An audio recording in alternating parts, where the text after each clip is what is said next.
if I don't make sense, or Kathy, if I've left something out, or Judy or Sandy or Bill, anybody who's done a lot of Overshot, pop in and make sure I fix that. This whole Josephine Estes booklet study group started because Rosemary, one of our members, bought a copy of her book off of eBay or Weaver's Marketplace or something. And the book had the printout, which, let me just show a couple pages. The book had each printout, and beside each printout, it had the woven pattern. So I don't know. I thought that was so cool. And I thought, well, I'll just weave them all. And I started, and that was like, okay, maybe a bit much. So that's when a few of us started talking and thought, okay, maybe we should do this as a study group and weave for each other. So I started out doing, I just picked one. Star of Bethlehem's one of my favorites. And I threw it on just with 3 across and put a little bit of a border around it, and did the, this is the extra one that she has listed. She usually has 2 or 3 treadlings listed. So I threw that on. I don't know how many yards I put on, but I wove 21 samples last June or July, sometime in the summer, so that I could write a little handout, because I can't write a handout cold. I have to be doing it.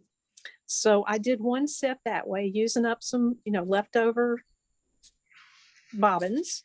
This is actually 10-2. So it's pretty fine with 5-2 pattern weft. Wow. So that worked out fine, but I have, miles and miles, it seems like, for 21 models, 21 samples. And at the time, I didn't know how many people were going to join. So I just picked a number. It's a little bit overwhelming to weave 21 samples singly, just a little bit. Okay.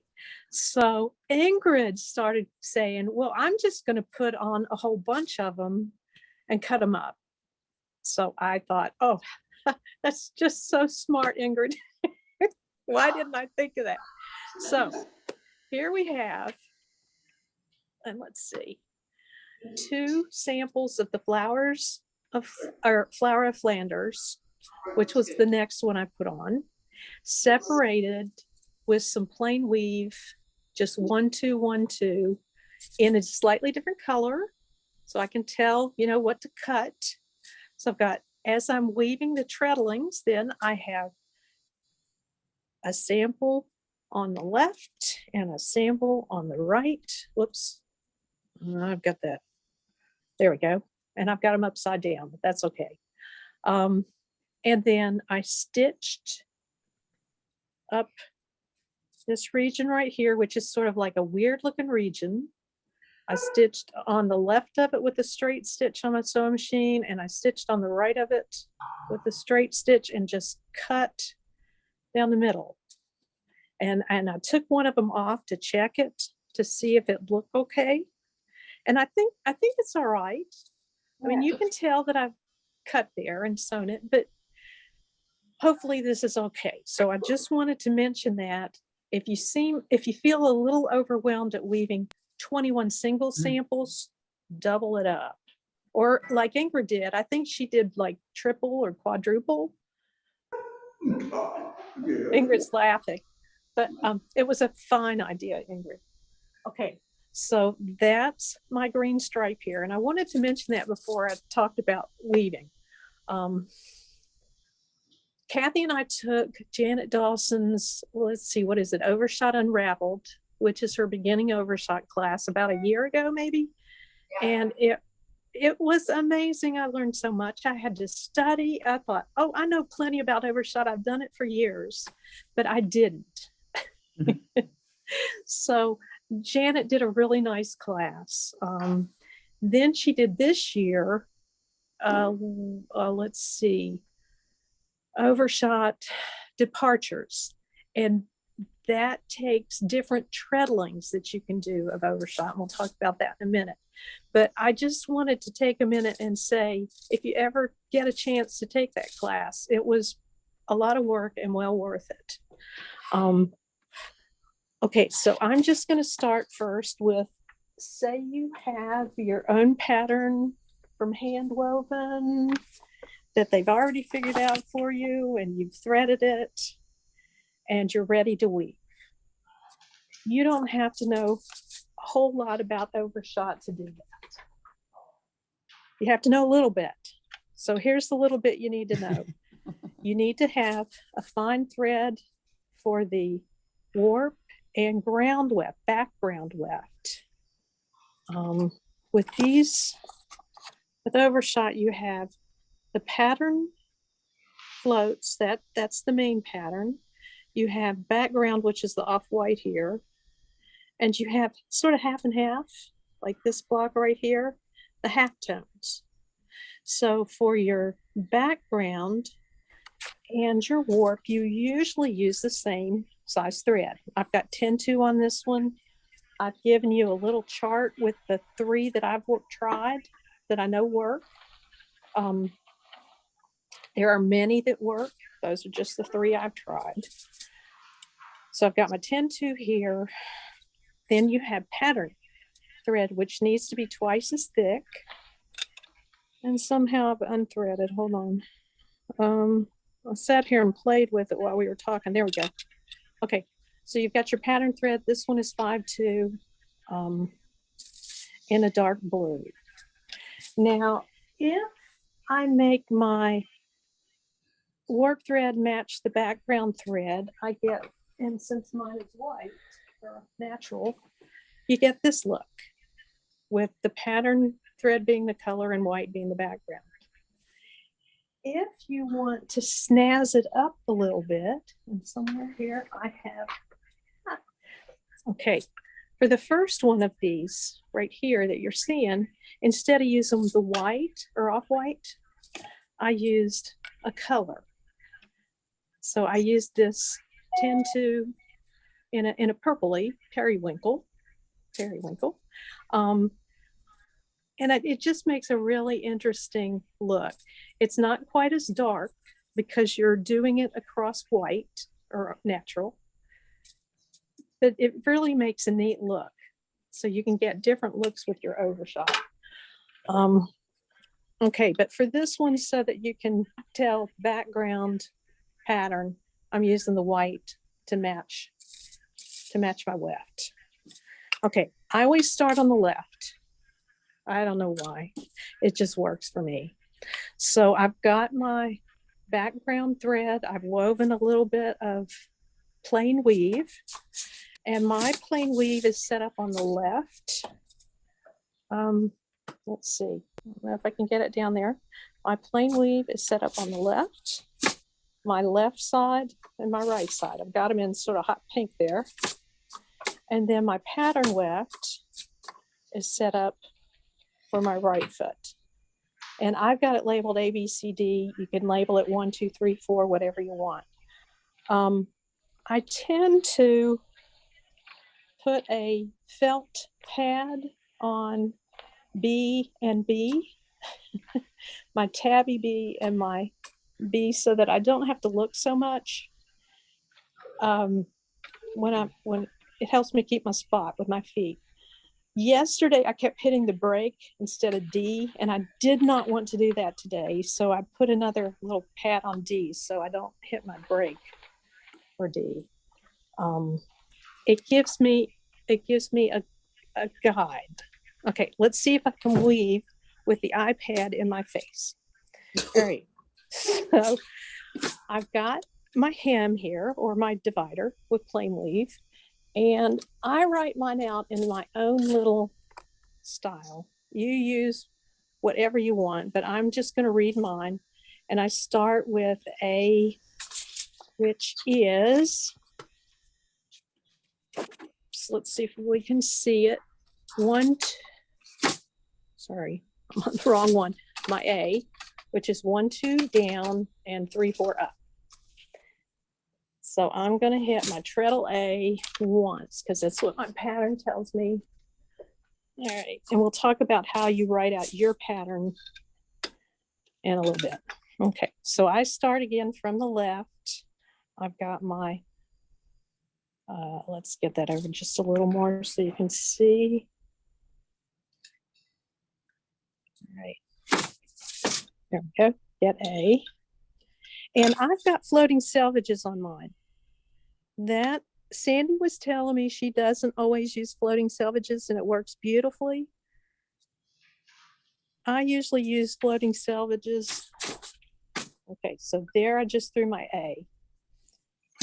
I'm going to throw my tabby on I'm on the left side with my thread, so I hit my left tabby. And I'm going to throw. Oops. And again, I was playing with my shuttles while we were talking. And it's A, B, C, D. A,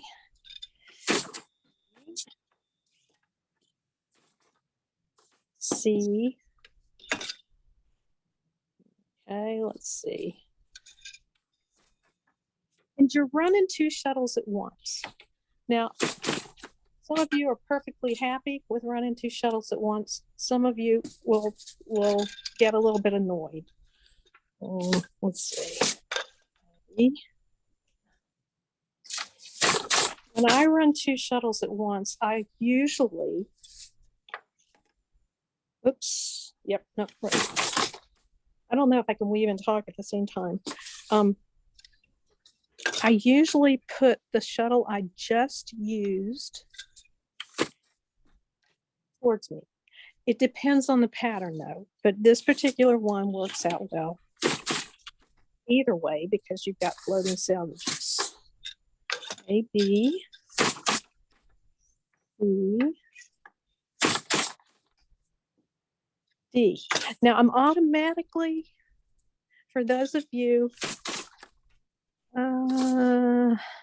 making a mistake, for those of you who are not used to weaving, let's see, there we go, who are not used to weaving overshot, you notice I'm throwing the pattern and the tabby, and then the pattern. Let's see, I'm on AB, and then the tabby. And I'm kind of automatically doing it. And I think I skipped a peg, but we're not going to worry about it. I will go back and fix that after the program. Let's see. Okay, I'm on B.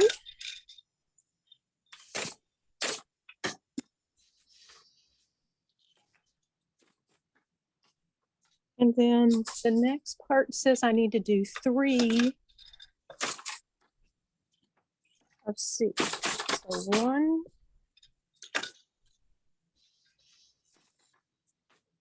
2, 3. Let's see. And I'm throwing, when I do it, I throw the pattern pick first and the tabby pick second. So if I get interrupted and I know one is on one side and one is on the other, right now both threads are on the same side on the left. If I get interrupted and the phone rings or whatever, if I come back and one thread is on one side and one thread is on the other side, I know I've got to finish my tabby.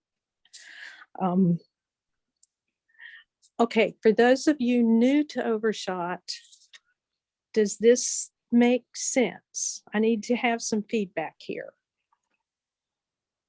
Wow. Is that okay? Do I need to slow down if you're new to it? Let me clear up something. Okay. Okay, looking at A. Mm-hmm. So you have treadles 1 and 2. Josephine and Marguerite Davison both come from counterbalance looms. Yeah. When you tie up a counterbalance loom, whatever shaft you've tied to goes down. So when you look at Marguerite Davidson's tie-ups, or when you look at Josephine's tie-ups, 1 and 2 need to be down, 3 and 4 need to be up for A. Oh, If so, you're on a jack loom, that means Yeah. you tie up 3 and 4. okay, so on number A, you pressed 3 and 4, Yeah, and then you went down to B and did 1, 4. right. B. Okay, are we talking tabby here, Claudia, or I just was talking just the Pattern. plain A, B, C, Just- D. just the Pattern. patterns? Okay. A is 1 and 2 down, 3 and 4 up. B is 2 and 3 down, 1 and 4 up. So B is 1 and 4 up on a jack loom. Okay, and then your tabby is, it. When does the Tabby's just tabby? whichever, 1 and 2. I happen to have, let's see, I have 2 and 4 up on one, tabby A, or tabby to the left, and 1 and 3 up on tabby to the right. But whichever tabby, I mean, tie it up however you want for tabby. So is there a tabby every time? Yep. Ah, Okay. Let's look at my next. Let's see if I can get this straight. Okay, I just finished 3 C's. I want 3 D's now. D is, what is D? 1 and 4 down and 2 and 3 up. Okay, so I'm here at 3 D's. Yep. All right, so I am going to, let's see where I am. Get my shuttle back. D is my pattern left. Let's see. Get this. Okay. So D is my pattern left. I throw a D. uh-huh, And I'm using my floating shuttles. Okay. Floating salvages. Sorry. Okay, so I've thrown D. Now my tabby thread, the thin white, yeah. is on the left. You So threw D down or D up?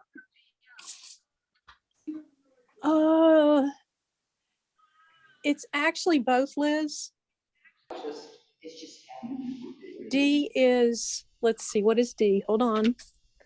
D has, if you're on a jack loom, D has 2 and 3 up. Okay, 2 and 3 up. Does that fix it? oh, I would just, and so, Yeah. and then you're gonna do a tabby every time.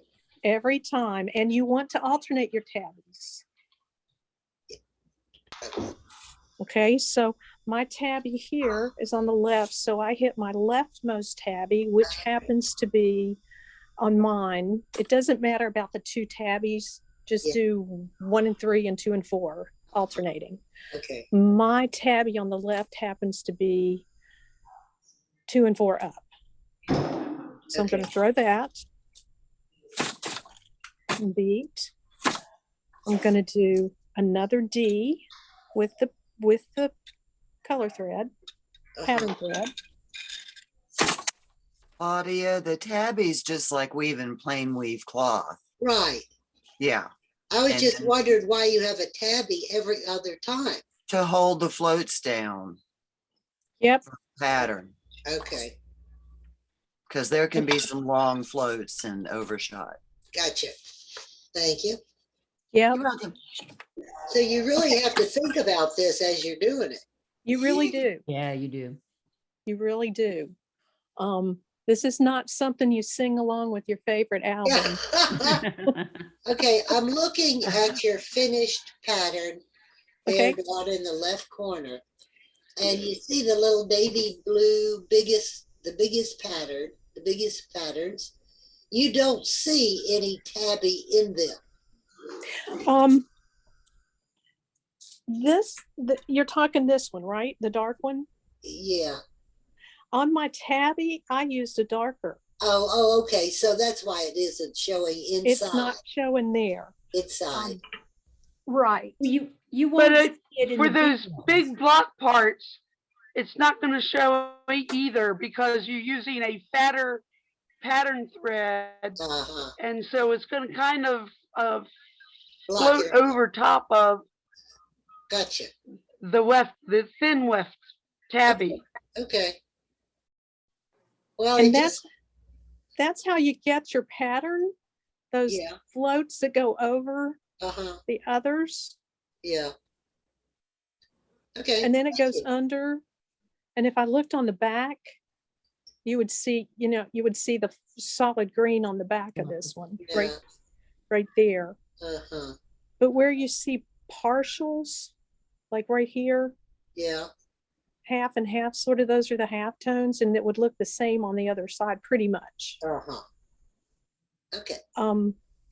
Now when you get into the really picky stuff of Overshot or particulars of Overshot, it does make a difference as to which tabby gets thrown first for some patterns. Mm-hmm. I don't worry about it. Unless I'm going to do a coverlet, then I might worry about it. Yeah. But if you're getting, and let me see if I can find, hold on, we're going to take a little trip to the other loom. Hold up. Okay, if you're getting right here. Okay, see how there are gaps Yeah. in between here and here? Uh-huh. If you don't like that particular set of gaps in the pattern that you're doing, you can switch the tabbies out. Mhm. So I was going left tabby, right tabby on this one because that's what I always do. If it doesn't look good, you can go back to your left tabby and switch harness shafts. Mhm. So instead of 1 and 3, tie up 2 and 4, Uh-huh. and then vice versa. Yeah. Okay. That's one of the things that is a little more advanced. I wasn't meaning to do that to you yet. Uh-huh. That's all right. Okay. All right. Okay, so we're alternating pattern tabby, and we're following our chart, right? Yep. This is my little way of doing this. There are many ways of writing this out. This just works for me, and I have to color code it and stuff, and this is my repeat. I often will write, this is the small rose, this is the large rose, or whatever the pattern has that helps me keep my spot. Okay, are you okay with throwing the shuttles now in the pattern order, or? Yes. Cindy, can Okay. I ask a question, just out of Yes. curiosity? Are the patterns that we're going to be looking at, the GMO patterns, is the tie-up set up for a counterbalance or a jack loom? What in the book, in Yeah. the booklet, it's set up for counterbalance. Okay, thanks. So if you've got a jack loom, and most of us do, to get Right. the exact same pattern, use this instead. Okay. So if you've got a jack loom, you just tie up the blank spaces from Josephine's tie-ups. Got it. Yep. One of her Okay. tie-ups. And if you've got a countermarch loom, I figured you knew what to do. Is that fair? Mhm. Okay. Let's see, let me find one of her pages. I think she tells you in the first, I'm trying to find the first little I bit. flipped through and I didn't see, but that's okay. She tells you somewhere in here what her tie-up is. It Okay. might be in the reading. You know, at the beginning there. Okay. Oh, yeah, I looked at all Third the patterns. drafts are in the and usual form. Yeah. Okay. Okay. So Well, no, her- as long as you've tried it and you know. Yeah. Although it doesn't matter because No, Turn it I over and you just, got it anyway. yeah, I just wove everything upside down for years. I was just gonna say that. Yeah, and would climb under the loom to see what the pattern looked like until Yeah. I finally figured out what the deal was. That And- happens to me a lot because I warp the loom left-handed, which you wouldn't think makes a difference, but it does. It can, yes. Depends Very on if often it's my pattern's underneath. So. underneath. And you can see the underneath side is real pretty too. It is. Sometimes I like that better. Uh-huh. So I will say too, and I don't want to confuse anybody, but you're putting your tabbies both to the far left works really well for you. For Mhm. me, if both tabbies are on the left, as far as I'm concerned, everything's left, you know? uh-huh. So I Mhm. have to put one tabby on the far left and one tabby on the far right. And then I always know left foot is 1-3, right foot is 2-4, or whatever. Mhm. Besides the shuttle being in my right hand and my left hand. Mhm. I don't know whether that helps anybody or just makes it worse. Mhm. That's what I usually do too, but then I hit the brake a lot too by mistake. Yeah, I do too, once in a Um, while. My brake's really high up, so. I don't Yeah. have it, so. The only reason I switched, because I did what you did for years, my left tabby on the left and my right tabby on the very right, very far right, treadle 6 or whatever, the furthest over. Mm. Janet Dawson suggested that you let one foot do the tabby and the other foot do the pattern. Mm. She said it's the way our brains work. Now, let me tell you, mine didn't work very well when I switched. It took me days. Mine doesn't work that way. Just, oh my goodness. But now that I'm used to it, I'm good. And it's actually easier, I think, because I know the left foot always does the tabby and the right foot always does the pattern. Hmm. So I don't know if you want to try it or not, or just stick with what you do. No, I've tried it. I get totally confused. It took me, I think, 3 days of weaving to get that into my head without cussing. I shouldn't admit that. It was difficult, but I think she's got a point. So I keep using it. Yeah. And Now, to complicate things even more, if I have a full loom warp that's heavy, Yeah. tabby's heavy, I can put Yeah. the 2 tabby treadles right in the middle, right Yeah. in the center, and and then yes. leave a space between them and the other tabby treadles. Mhm. I mean, the Mm. other pattern treadles. Exactly. Yeah, You can do that too. Whatever works for you. because that way you don't Um, have to reach your leg way out and push down. Right. It's more in the center of your body, so the force is easier to Right. use. Yeah. Physics. There's some physics there. Some people don't like this method. Well, this is my own method. So if you don't like that, some people do that ABCD or 1, 2, 3, 4 and do graph paper. And some people, hang on, I've got this lovely thing that Sandy does. Oh, I had it right here just a second ago, and then I changed. Okay, here it is. Sandy just takes the threading, turns it on its side pretty much, and treadles. Here it is. So she's done it in some software, or you can do it on graph paper if you don't have the weaving software. So for her, that's easier. And well, actually the Fiberworks does not do ABCD, it does numbers. So I think, right, Sandy, you did this in Fiberworks. So 3, 4, 5, 6 instead of ABCD. So it's whatever works for you. So she puts her treadling there and keeps track. Does anybody have another way that you keep track of your treadling as you're going? Does anybody else have a good way? I just used graph paper, and every time I did a repeat, I just put it all on the graph paper and checked it off as I did it. Yeah, That works. I Yeah, do that. that works. Yeah. I weave it if you type it into iWeave It on your iPad, you can do, you tap it in between, it'll keep your spot for you. I think that's like the tempo tracker Mm. for some of the fancier looms. Okay, do you feel like, for those beginning Overshot folks, do you feel like you could maybe try weaving it now? Oh, yeah, I'd give it a swirl. Do I need to talk about anything else for just the basics? Cindy, I have my little table loom with the 4 Mhm. harnesses, but I've only got 4 lifters. Right. You would use what's called a lift plan. And instead of, let's see, let me grab Sandy's again. Sandy's is set up for a tie-up.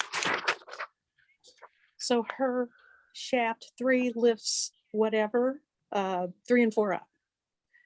So Liz, instead of, let's see, I got one. Instead of, you would email me and I would fix you a lift plan. How's that? Yay! I forgot to print one out. A lift plan, and actually Chris needs one too, because she has a Dorset loom which doesn't have lambs. Yes, Chris So does. yes, And she I've does. got a table loom also. I figured Dee- it out. Yeah. So But if you want, I am so happy to put these, and let me grab these. I've had the best time with my software. I've been going through and putting these in. I can print out this, which you can read from, which is hard if you have a table loom. And I can print out a lift plan for those doing table looms. So I am happy to do that for you if you want. See, I've been having fun. The reason I recognize Sandy's, I just did this one last night. The quilt, what's it called? Quilt squares? Yeah. Quilt squares. Oh, that's cool. It's pretty. So if anybody's interested, oh, and look at this one. Oh, that's good. oh, that was What's that? pretty. She calls it Wow. Long Lane, but that's Wandering Vine or Snails Trails and Cat Tracks or something, Uh-huh. isn't it? It Yeah, looks like it it. is. Oh, Yeah. Sort of has a log cabin look. Uh-huh. Yeah. Yes, it does, between the two. Anyway, I've been having fun going through putting them in. I don't have them all in by any means. I just have a few in. Mm. Oh, and then trying to figure out the borders. Yeah. Which one is this? Double cones, I believe. This is double cones. This is in the second book, the 5th page. And so I was comparing, okay, do I do this for a border or this for a border? So, you know, you can play with these in the weaving software. It's a lot of fun. Mm. And I'm finally learning how to use my weaving software. So if you want me to put this in a lift plan for you, which is for the table looms and the Dorset looms and a direct tie-up loom, I'm happy to do that. I'm happy to explain it now. Do you want me to explain it and draw it out? Let's see. What software do you use, Cindy? I've got Fiberworks Bronze for the Mac. I've got the cheapest version. I did not get the expensive. It's expensive anyway, but Yeah. once you buy it, it's yours for good. So if you need to do the lift plan, this one's telling you to, for a one with a lamb, a tied up, this says for the first one, lift shafts 2 and 3. So you would, on your table loom, you would move your levers 2 and 3.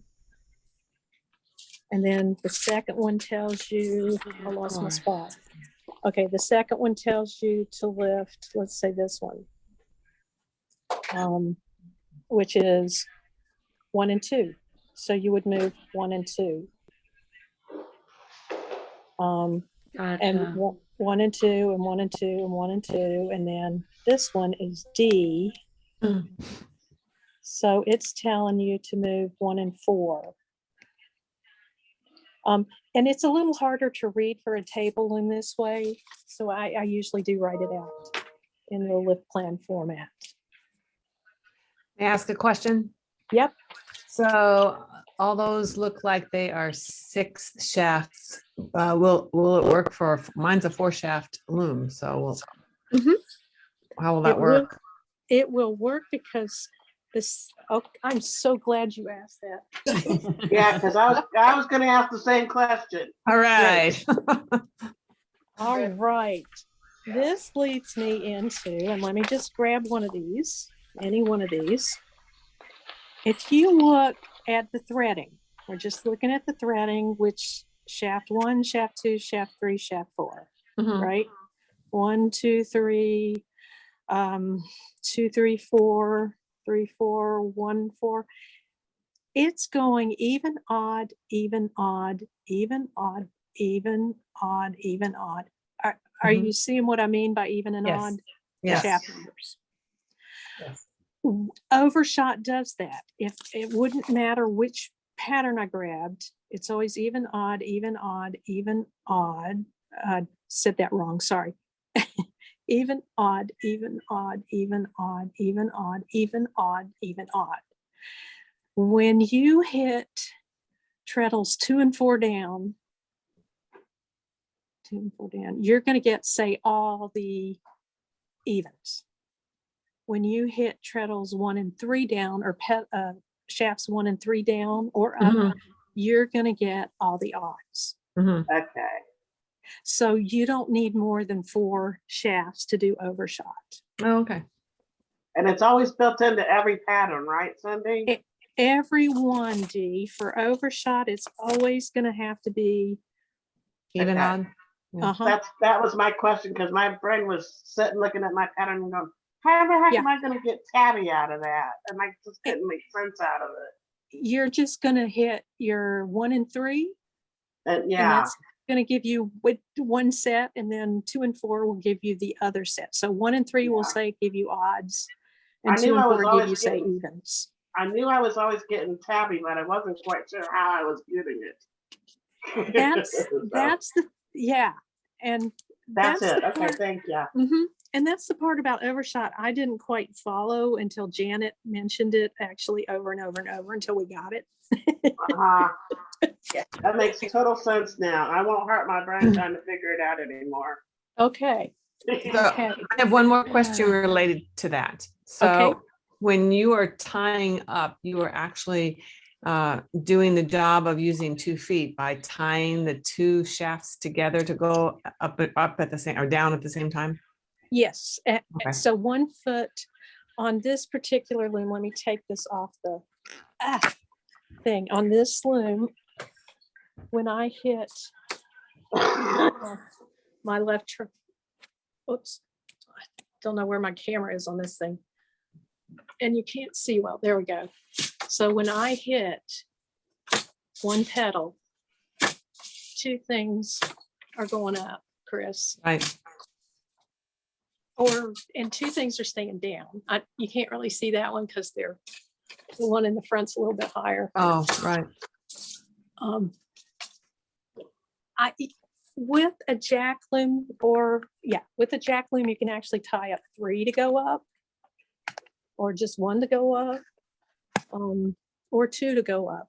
With a counterbalance loom, you have to tie it up so 2 go up and 2 go down because of the mechanism. The pulley system. Yeah, Right. the pulley system is separating it. So with a jack loom, you would still tie up some of your shafts in order to do overshot? Or do Yes, you Mhm. always have to tie it up? unless you have a Dorset loom, Which is what which is what you have. which is what I have. Yeah. So we're going to do a lift plan for you, Chris. Okay. I forgot to do that for you, but yeah. So Yeah, the redheaded stepchild here. Oh my gosh. I'm sorry. No, no, no. Yeah. What Chris is talking about, the Dorset loom has treadle 1 tied up to shaft 1, treadle 2 tied up to shaft 2, Yeah. treadle 3 tied up to shaft 3. So she doesn't have lambs that will let you tie 2 of them up at once. She has to press down with 2 feet. Right. So it's like a big table loom with your feet. Okay. All right. Can we pretend, going back to Dee's question, Mhm. you were doing 1 and 3 and 2 and 4. Right. Okay, so you do them, and then do you immediately run a tabby Yes, you do. with them, or the next Yes. step? Next one. Oh, Right. okay. I've got my table loom right here. Let's see, where am I tied up? Hold on. Okay, so I'm 1, 2, 3, 4 here. Uh-huh. So if I grab my pattern, hang on. I'm holding with one hand and okay. All right. So I want to do my tabby first to get my hand. So I do 1 and 3, 2 and 4, 1 and 3, 2 and 4, right? And get my plain loop hem. Then I would need pattern A is 1 and 2 down, 3 and 4 up. Okay. Okay, so then I throw A. Then I'm gonna have to do Yeah. whichever tabby I need. I think I was right there. 1 and 3 down. And then I need A again, which is 1 and 2 down, 3 and 4 up. Tabby, the other one. So it's a lot of moving your table loom levers, Yeah. but it's certainly doable. Uh-huh. This one's got overshot on it right now. Yeah. From my last class, I did it all on the table loom. It took me a little longer, but I learned it a whole lot better. Uh-huh. Um, Okay. And I had one other question. okay. Going back to Sandy's graph, Yes. Okay. still have that. I do. Okay. Because I generally use such as that. Yes. And looking at it, I see her 5 and 6s are her tabbies, correct? No, she's done it like I did it just for this. Oh, So her 1 and 2s are tabbies. okay. So her 3 is my pattern A, Uh-huh. and her 4 is my B and C and D. That's amazing. Okay. She just prefers to do the numbers because that's what she's used to. Okay, so she automatically knows that every time she does one, she's got to do a tabby too. Exactly. Okay. When you write it out with a tabby in there, it gets really cumbersome. Uh-huh. So a lot of times in Marguerite Davidson's book, it just says use tabby. Yeah. And I don't see my green book. A lot of Carol Strickler, it'll say use tabby, Uh-huh. and that means the same thing. You Okay. throw your pattern, and then the next shuttle is going to be a tabby pick, Yeah. and then your pattern, and then the next shuttle another tabby pick. Thanks. Yeah. Okay. Oh, Cindy, right after Christmas, was it last year, Cindy? Uh-huh. What was I trying to weave off of? What did you call it? It was just the picture of the weaving, not really the actual draft. That's right. And I didn't know you had to put tabby in there. And here I had it all worked up and was ready to go, and it made a horrible mess. You were weaving from the drawdown, maybe? Yeah. Yeah. So the picture, the graphic, they call this part the drawdown. Okay. Here's our threading, and this is our treadling, Uh-huh. and there's our tie up. Whoops, there's our Yep. tie up. And I didn't know you needed to put a tabby pick in between that. Oh. So it was horrible. It was, I go, I Anything you got a mess. You're right. It does not look anything like the picture when that happens. No, it did not. Um, So, if but we- Yeah, but you've got it now. yeah, I definitely got it now. So Yeah. If you look at hand woven, they do the same thing. They don't put the picks in usually. The tabby, I'm sorry. They don't put the tabby picks in. They do Yeah. tell you somewhere in the weaving that you've That you got to need- do, that you've got to do the tabby in between. yeah, Gosh, you'd think they'd say that, you know? They usually do right at the top of the picture. That one didn't have. Uh, yeah. Of course, that one didn't have it. Yeah. Okay, do we feel comfortable about weaving the basics? Yeah, No? I Yes, feel do you- much better now. I would try it and see what happened. Do you want me to keep weaving on this one? Do you feel like that would help, or do you want me to talk about something else? Because I have a lot of something else, or I can just, do that. I'm okay with something else. is That's that, fine. is That's that fine. fine? Yeah, it's fine. Okay. When Kathy and I took Janet's class, the notebook that I got out of this is humongous. And before she had us weaving anything much, she had us test our threading. This is what Overshot looks like when you don't put the tabby in between. Yep. Mm. Yep. Somebody recognize that. Yep. I knew exactly what Dee was talking about when she said it just looks like a jumbled mess. I'm like, oh, tabby, tabby.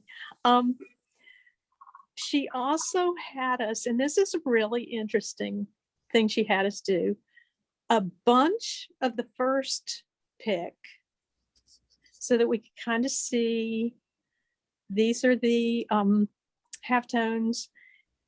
Here's pattern, the floats. Here's background. And then a bunch of B's of the next one, a bunch of C's and a bunch of D's. And I thought that was really interesting. Yeah. I'd never thought of it that way. And then she had us weave a little bit of the actual Overshot pattern to see if it worked. She had us take it off the loom and wash it, wet finish it, wash it and dry it, and see how much it would actually shrink. So usually I ignore that part and don't worry about it too much. But since it was a class, I followed her directions. And it did shrink right much.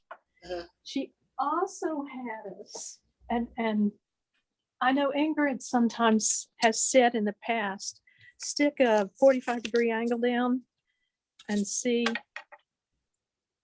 if your pattern, let me get a pattern part. Here's a pattern part. See how close you are to getting an angle. Actually, let me turn this over. That was the back. Okay, this is honeysuckle and this is star fashion. So I'm not too bad there, but that's because I was trying. I pretty much got 45. Not quite, but pretty close. Usually I don't do that quite so well, but she was telling us to know to try. And you're not going to be able to see my protractor. I usually weave about 50 degrees, 50, 55 or so when I do. You get your right angle. If you fold a Post-it that's square, diagonally in half, you have a 45-degree angle here. Mhm. If you line it up with one of your straight edges, you can kind of see if you're getting a 45-degree. Mm. She had us do that. Now this is wet finished. When I'm on the loom, it's not 45, but wet finished, it's not too bad. The only reason you would want to do that is to get these guys square. And why would you need it square? It looks perfectly fine when it's not square. Chris's If you're great sewing great, it. yeah, Mhm. your Lindsay Woolsey coverlet that Jim's great grandmother wove. Remember that seam? Mhm. Remember how it was matching up? Right. If you're trying to match the seam of a coverlet, you want all of your motifs to come out the same size. That would be the only reason. When I'm doing placemats, I don't usually, like here's a placemat. I don't usually measure. Here's another one. If we measured, I might have hit it closely. I might not have. These were all off the honeysuckle design. Also, a lot of times, if you want to be weaving circles, you don't want to be weaving ovals. Exactly. Yeah. That might be the other time. So to get this guy circular, now this was supposed to be an oval. So that one, it was the elongated, but this one was supposed to be a circle. So you might want to look at that. Well, what happens if I'm not 45? Well, you get the oval, or you can adjust. And on my little handout, I mentioned those 3 sets that usually work for me. 8-2 cotton for my warp and ground left, and 8-4 cotton for my pattern. That usually gives me close to 45 if I have it set at 16 ends per inch. And that's pretty loose, actually. If I take 10-2, 10-2, and 5-2 and set it at 20 ends per inch, which is pretty loose for 10-2, you look at your warp. I usually tend to get, it beats in firmer, and I get a little closer to 45. Same with the 20s-2 and the 10-2, set at 30 ends per inch. If you look at that Handwoven's master yarn chart, which I don't know where I have right now, it has 3 numbers for the set for a particular yarn. The one on the left is for lace. The one in the middle, I think, is for plain weave, and the one on the right is for twill. I think I'm right about that. I may be off base. It's sitting around here somewhere, but I don't see it. You want to go with the lace set. It spreads your warp apart so that the weft will pack in a little firmer, which will give you closer to a 45-degree angle here, which will make your circles round or your coverlet match up, maybe. Other things you can try, and I thought this was all really interesting. Okay, this is the little handout, and my main reason, I don't usually try to weave circles too often, so my main thought was, yes, I do want to someday weave a coverlet, and I might have a seam that I need to sew. So seeing this was really interesting. One thing you can do, and I often do, is I make a, I'll grab one. I make a template.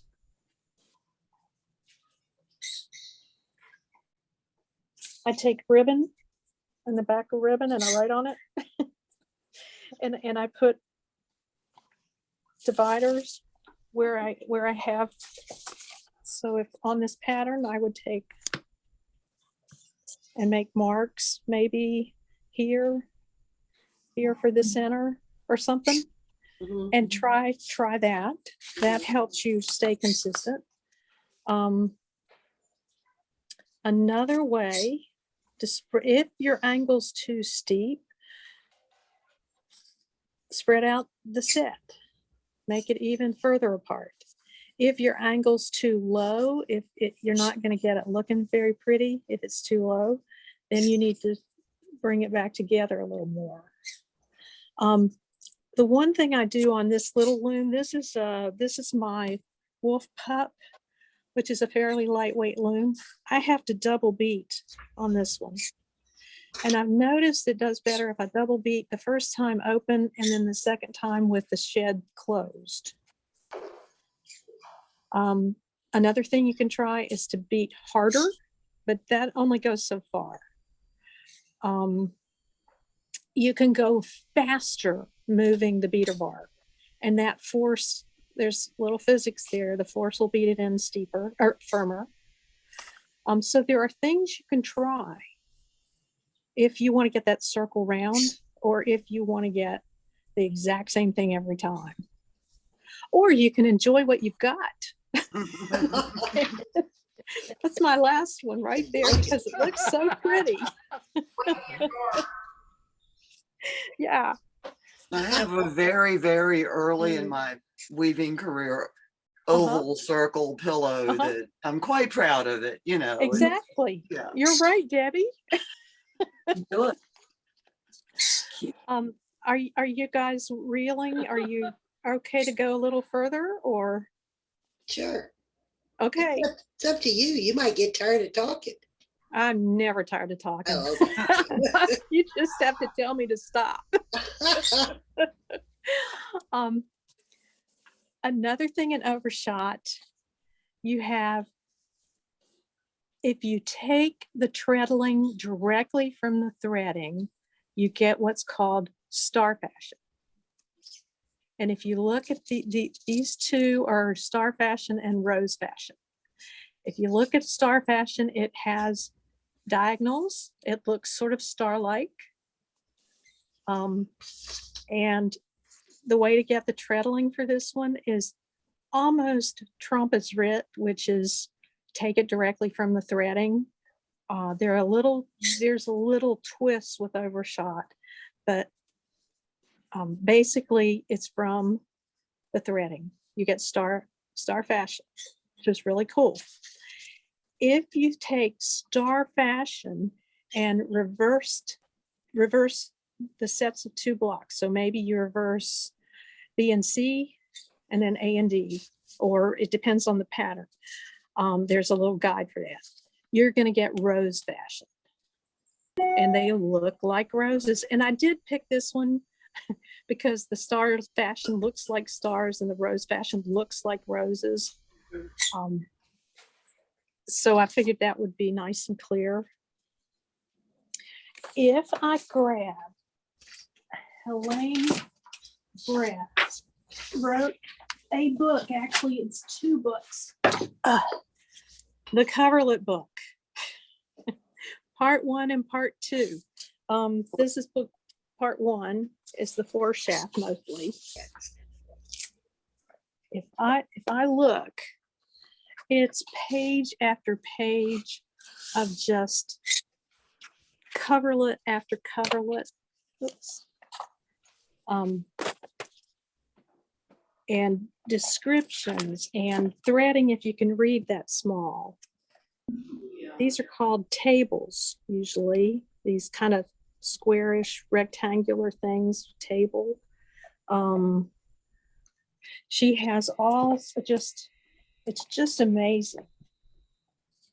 Let's see. There we go. And I had it bookmarked and I dropped it as I picked up the book. Oh, So man. let's see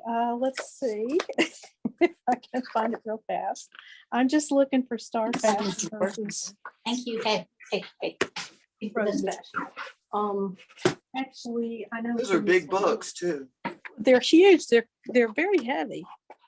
Okay, let me grab this one. This one's the Weaver's Overshot is Hot. Okay, so here's the original. And that, I believe, is Star Fashion. Here's if you start switching some of the blocks. Block A and B, switched. Block C and D, switched. These are all from the same threading, Hmm. but different treadlings will get you different looks.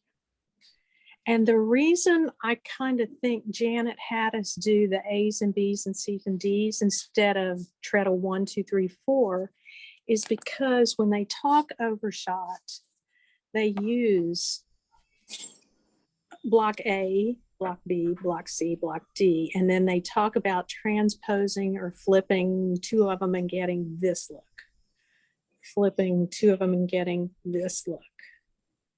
So it's kind of how, when you look at some of the literature out there, how they did it.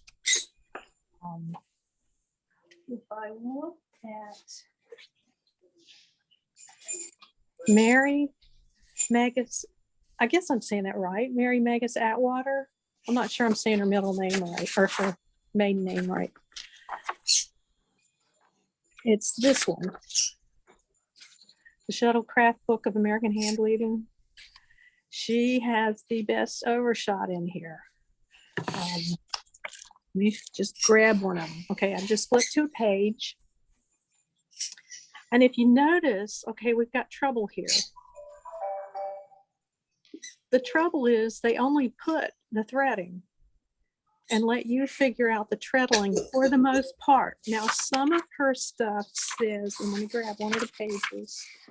Okay, treadle this one so many times and that one so many times. But most of them, you have to figure it out. Oh, So if you would like, I have a handout for that. I did not want to blow everybody out of the water and send that one as well. But there is a process you follow to change from here to the treadling, and then from star fashion to rose fashion. And Kathy and I could show you how to do that if you guys want to do that over a Zoom sometime. If anybody is interested, sure. we can do that. I can send you, and I will this afternoon. I'll send you that handout. Sandy took one look at it and said, "You're going to blow our beginners out of the water. Don't freak them out." Yeah, right. She But had a point there. It would be interesting to know how they do it. Okay. Yeah. And I thought maybe once you try weaving a little bit of overshot, maybe after that, then we could look at that if you want. Uh-huh. Yeah, I think that would be a great idea. I would Okay. like to do that too myself. Okay. And I know Kathy and I would be happy to fumble around, because that's a lot of what Janet Dawson did in her class. If you're not interested in doing that, like Mary Atwater has, if you're not into that, she's into profile drafts here, so we don't want quite there. And that was with Summer Winter. Here's some overshot. If you don't want to deal with that, okay, there are different books out there. And I think I have most of them. I think so. I've been an overshot fan for a lot of years. There are quite a few books out there that have translated a lot of these into our standard notation here. So there are a few books that do not. I think we were lucky with Josephine because she had translated it already for us. And let me find there it is. And she didn't really translate it with a graph. I don't know if you guys have noticed. She translated it with, okay, harness 1 and 2 need to be down 1 time. Harness 1 and 4 need to be down. That means 2 and 3 up 1 time. Harness 3 and 4 need to be up. So, and there, she's got it written like this. And this particular one, which is the single rose, she has 2 treadlings with it. And I'll bet you that's the star one. And I'll bet you that's a rose one.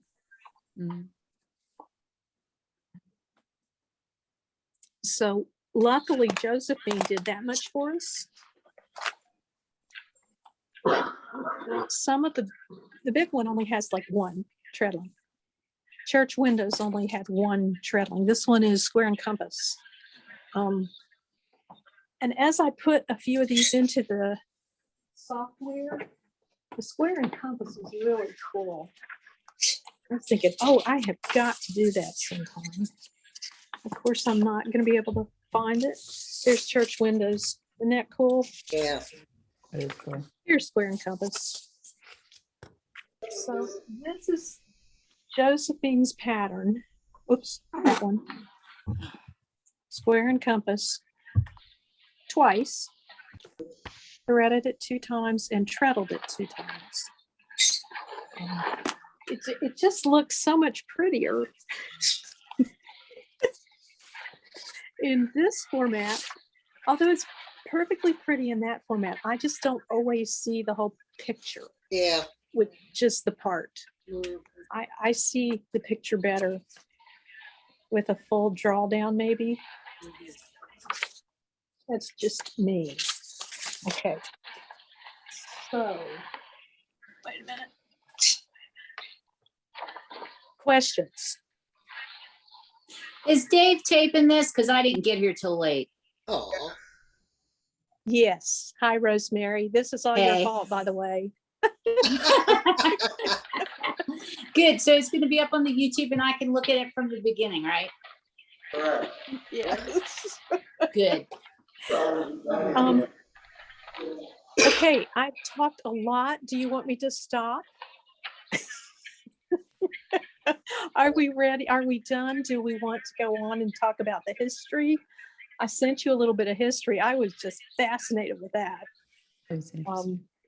But I know you can read over that. And Liz, oh my gosh, I know Liz knows more about this with her Colonial Williamsburg experience. A lot of this was political. The Well, colonies. Yeah, the Overshot is always a part of the apprenticeship program that they have. They actually do it in the first or second year, and I think it's to educate people about the power of the different harnesses. Yeah. But it's most popular starting in the 19th century. Mm-hmm. And we do, of course, 1770s. Mm-hmm. So it was cool to see in your notes that you sent us that there's evidence of one from 1773, and Yes. that was cool. That's this one, and they know that one's from 1773 because she embroidered or wove, I can't remember the date, into it, and her initials. Mm. The others, they can't really tell exactly how old they are, but they know this one was from 1773. There's also a lot of debate as to where it came from, and that was interesting to me. And the Brits did not want to turn loose of the technology. So England wouldn't send us the colonies, us, America and Canada. They wouldn't send us the newest technology like the spinning jenny or the fly shuttle or the, what was it, jacquard loom, because they wanted us to buy from them the finished products. Sure. So there was a lot of politics there. That was interesting. They finally made a little model of this, cut it up into a bunch of pieces, mailed it to France, and then mailed it to Philadelphia. And that's how they got this here. I thought that was cool. Oh, I have a bunch of old drafts I came across kind of through serendipity from a Hannah Maddox who lived near Richmond. I know where she lived, dated from the 1790s to 1820s. Have you tried Jackpot. translating them? Oh, yeah. And boy, did that give me brain hemorrhage. Yes. Because it does. they wrote them and read them very differently. But what's really did. neat is the strips are hand sewn together because they didn't have tape. And when you hold it up to the Yeah. light, you can see their pinholes to hold their place the same way I do it now.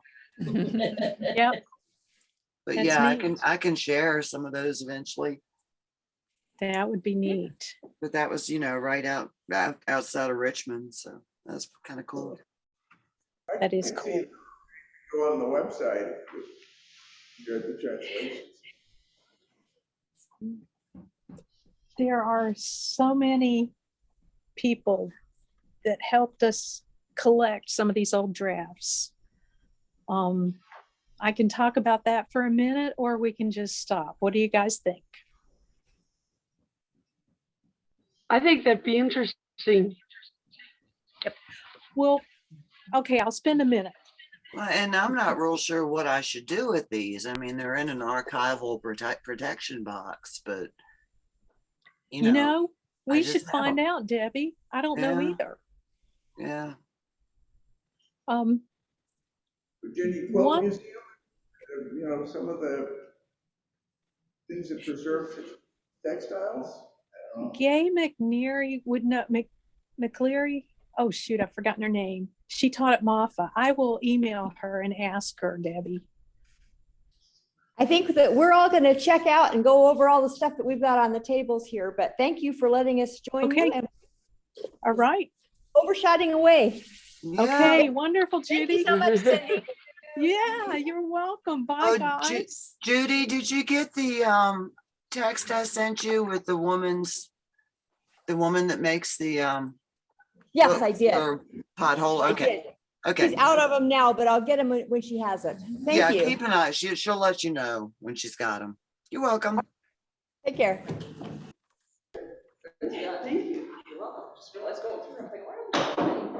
William, let's see, what is it? William Henry? No, wait.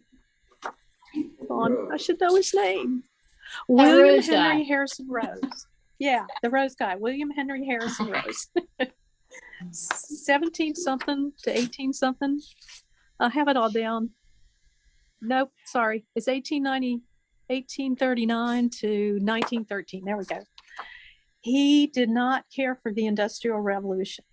His family wove, they had been weavers way back. So he was a Quaker in Rhode Island.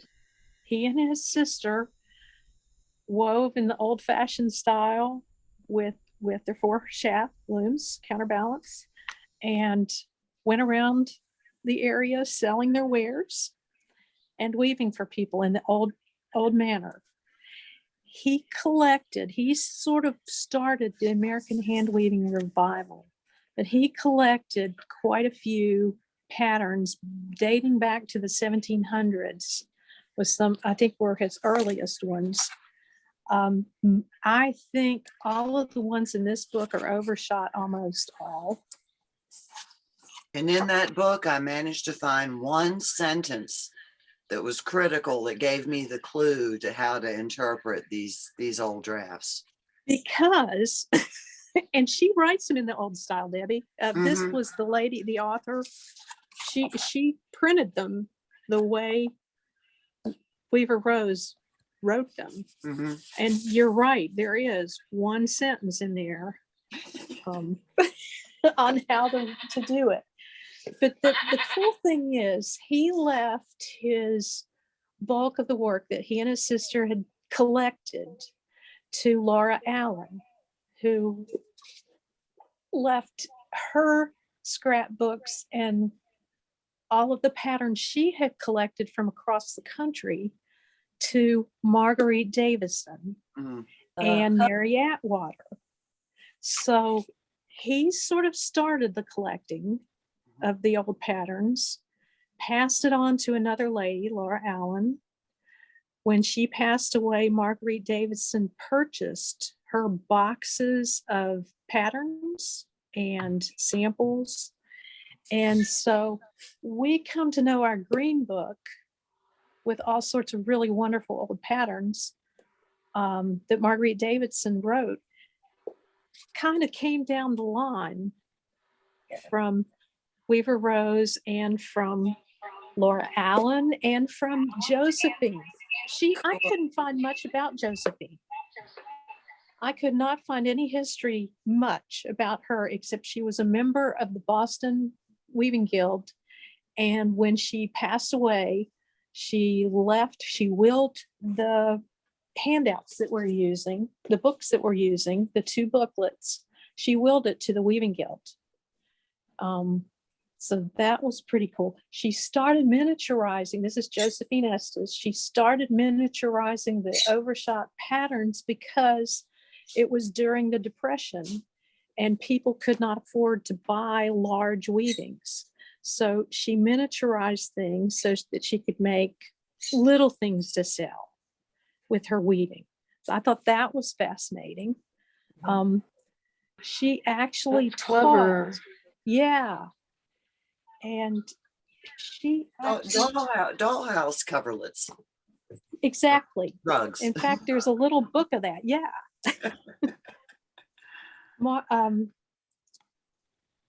I don't know if you've seen some of her Overshot miniature weavings. They're really neat and kind of unusual. Jitterbug comes to mind. It's all asymmetric and not your typical Overshot. There's some of it very, very different, some similar. But Josephine actually taught this lady. This is Bertha Gray Hayes, and she is an interesting lady as well. So we have some of these cool connected Overshot patterns from some of these folks that we can get to these days because of all these cool patterns. I have my stack of books right here. I probably shouldn't share how messy they are at the moment, but there are tons of books out there that you can look through on Overshot.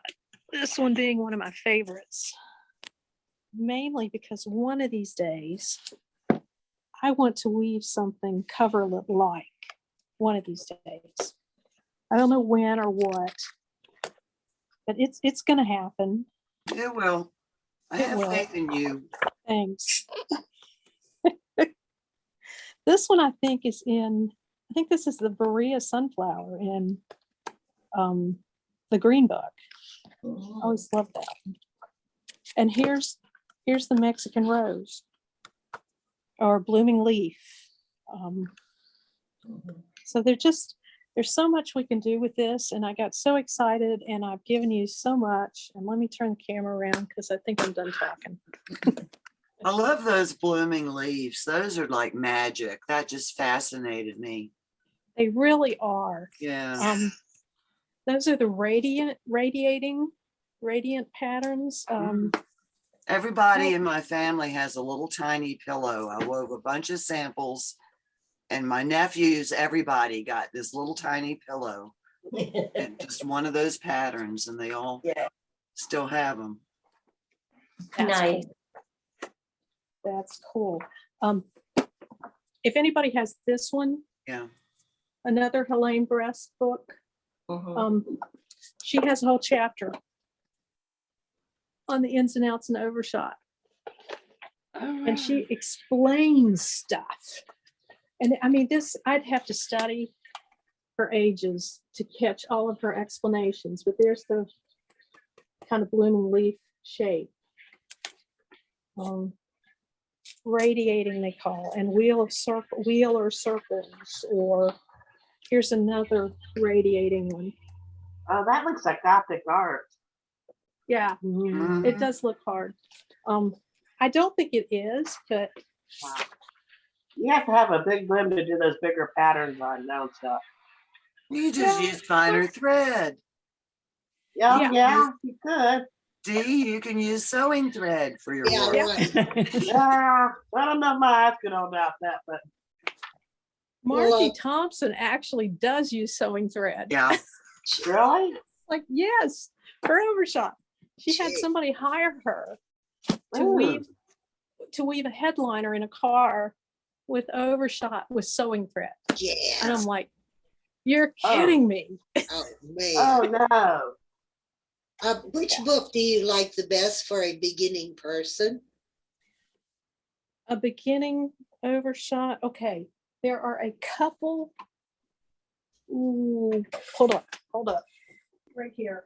Is anybody else blowing away today? Yes. Yeah, Oh, we are wow. here big time. It's wild out there. My painter couldn't make it. I'm so glad. That means no open windows, no open doors. Overshot simply. Oh, I've never heard of that one. no. It's Susan Keller Simpson or Oh, Kessler. I see. Sorry. Okay. Okay. And it's a pattern book. It doesn't really. Let me find something cool. Here's some mug rugs that I think would be so much fun to weave. Hold on. So she's taken some of the miniatures. Yeah. So it's a pattern book, but it's kind of fun. It Yeah. tells you a little bit Uh-huh. of the why and how to, but mostly it's just pretty projects. Here's a Yeah. page. So baby blankets and shawls, and Okay. Well, she that's did pretty. weave a coverlet. That's real pretty. So this one's a project book. Here's that autumn leaves sort of Mm. Uh-huh. Well, Nicely done. in a table runner, yeah. And There's a pretty scarf in there, if I'm not mistaken. It looks like an orange or something. there's what? A pretty scarf in there that's in bright colors. It sort of looks. It has Is it like this an- one? Yes. Yes, Yeah. Oh, yeah, that is pretty. it is. So here's a kind of a close up of the weave. Uh-huh. And I think she used tencel in it. Okay. Here's another one. Oh, that's That's the cool. one I was. Oh my yeah, goodness. That was pretty That's- too. Is that the one That you were is so thinking of? cool. So funny. And she did it in a rainbow color as well. Let's see, I don't know if you can. Oh, Yeah. oh, that's beautiful. Oh, yeah. Isn't that Beautiful. neat? Yeah. So it's kind of tablecloth. Nice. Dare not eat on that. No. No. So that one's kind of fun if you like projects. I love these. I haven't tried any yet, but it's on my There was list. a towel pattern going around from that book that was, I did it several times. They had it in hand woven one time. Yeah, like called friendship towels. or something. Friendship towels. Yeah. Well, no, there was another one besides that. It had, I can't Was think it of the name of Jitterbug? it. I think, was it Jitterbug? No, hang on, I'll go get mine. Okay. Because wait, I'll take y'all with me because Well, it's hanging on my and- little thing. And rigid heddle people don't have to give up. There is a new book Yep. called I Crazy saw- Shot. Yep. And it tells you how to do overshot on your rigid heddle loom. Huh. Yeah. Yeah. It takes. It was this here. Okay, let's see, Rosemary. Let's take me off spotlight. Oh, yeah. Which one is that? Yeah. I don't see it. I think I did that. Didn't we do that in a Bonnie Inaway workshop? We might have. I think we did. Because Bill made me make him this. It's, Aw. Oh, I think show it's is that it the again, propeller one? Rosemary.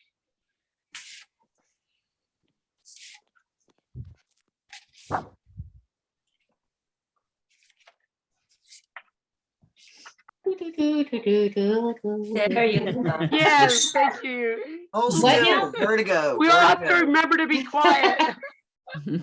That's the one. Is it like that one? Is that it? Kind of, yeah. Kind of. I don't know. I don't know if it is or not.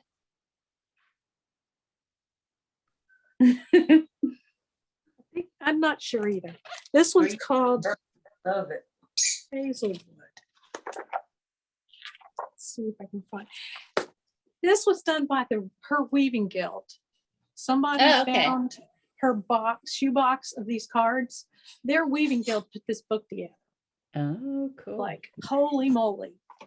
Mm. That's Yeah. cool. It is cool.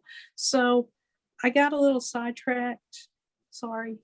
Sorry. Do you think you can do the basic overshot now? Possibly. Do you like Madeline? Do I like what? Madeline Vanderhoot. Do you like her DVD or have you looked at it? Oh, yes, it's excellent. Okay. I've done that. I like her. I like it a lot. I She like does a lot. her. She does a lot of history. She lines a lot of history in there too. I took a class with her and she's a great teacher. I can Yeah. imagine. Real precise. Uh-huh. Okay, so in March, I plan on bringing some overshot pattern to James City County's rec center room. And if you want to try weaving on it, you are more than welcome. If Okay. you want to come to my house before then and weave on it, you're more than welcome. When I get this last one, this is my last one of this pattern. I'm going to switch it to another pattern. So give me a couple days before you come to the house because I need to rethread the loom. Maybe by Thursday I'll have. I really enjoyed it. I liked your handouts too. I wonder if you could do a bibliography. You mentioned several books and you have quite a library, and I'd like to see some of those titles. I was just looking at one of them and bought one on Amazon that's simply Overshot, and I'll see if I can get some of them. Thank you.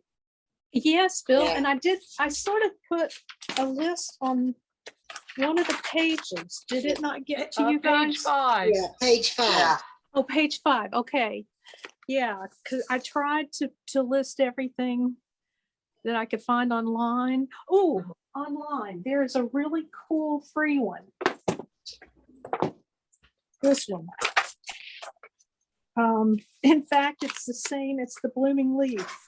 And Madeline did it. Yeah. You've got that on the list. Yes. Uh-huh. And this is a free download, and it is the basic overshot. And then here's Star Ooh, I like Fashion and that Rose one. Fashion. And this is, what is this one? Opposites. So sort of monk's belt-ish. This one's Echo Weave. All from the same warp. Next page, there are 11 of them like that. This one's Italian, right here, the purple fashion Ooh. and Echo. So all of these are on the same warp. This is swivel or petty point. I get the two mixed up. And then there's some others that I can't pronounce. And then here's honeycomb. I can't pronounce that one. Was that the free book, Cindy? It is. It's a free little download from Handwoven. And it's on page 5 at the very bottom, the free download web Oh, I supplement. see. Yeah. And it looks like I got a misspelling, but it's from, not form. Right. But it's got, yeah, it's got 11 different treadlings that you can do with the overshot threading. Oh, cool. So that's really neat. I forgot to mention that earlier. Okay. I'm good. Cool. That was Right. wonderful, Cindy. That was a great program, Cindy. Yes. Yeah, Thank thank you. you so much. Absolutely. Great. Good start. It just Yeah. all kind of clicked now. Did it, Yeah. Liz? Okay. And Hey, Chris, Liz, I hope, what was, I'm sorry, I didn't mean to interrupt. indeed. What no, was the go name ahead. of that Richard Hattle book? The Crazy shot. Crazy Shots. Crazy shot instead Oh of yeah, overshot. it's a crazy shot. Okay, cool. Creative overshot weaving on the rigid heddle loom Okay, by cool. Myra Wood. Okay, Has- cool. That now, was really Cindy- neat. Did you actually do some of the crazy shot stuff yet? Not yet. And it was like a lot of it was pickup. It was pickup. Yeah, it's pickup. Yeah. So Yeah, each- it's just basically you're weaving the tabby, Yeah. but in every other shot you do a pickup row. Okay. cool. Yeah. Wow. So it's kind of like cross stitch on the Richard Edelloon. on the rigid handle. That Yeah. sounds like fun to me. Well, I saw pictures of stuff online that people have done out of that book, and it looks really awesome. Yeah, Oh. I have too. And I downloaded the book, but I haven't done anything yet. Well, it sounds like you've been busy. Yeah. Very much. Just a bit. I stay so busy fighting inertia, I don't know what to do. Well, Rose, Rose, Enjoying you it. got us going on this, Rosemary. So all of this is your fault. Well, it's just because of my eBay purchase, my mindless couch shopping.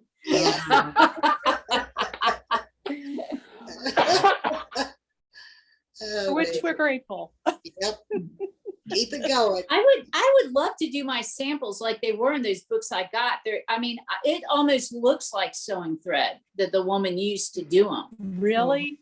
Oh yeah, it's so skinny. I mean, Wow. I don't know if it is or not, but it's really little. And I mean, all of her samples are only about this big, you know. I have some old mill Here. weaving thread that is thinner Tiny? than anything I have ever used. I mean, Well, I've got some really thin stuff here, and I don't know what exactly it was she used to do it with, because I don't feel like my really thin stuff is as thin as her thin stuff. But I'm going back here where the books are to see if I can.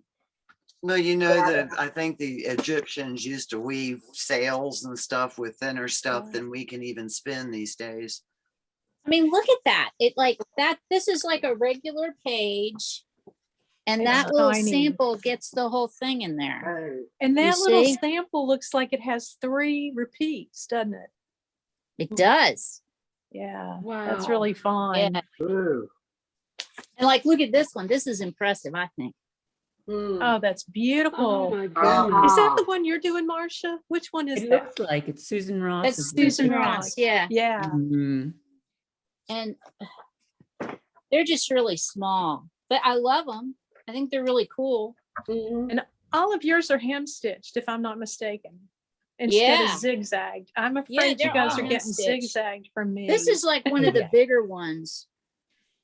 It's like a whole page there.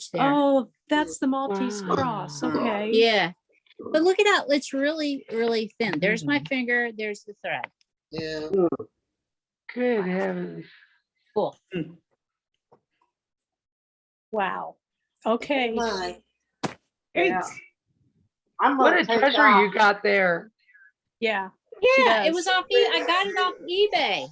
It's both things of it, and it had all these samples. I think I paid $30 for it. Wow. Oh my gosh. Isn't that Ooh. cool? I And you- love getting junk like that. Mm. That's sort of why I can't move in my house.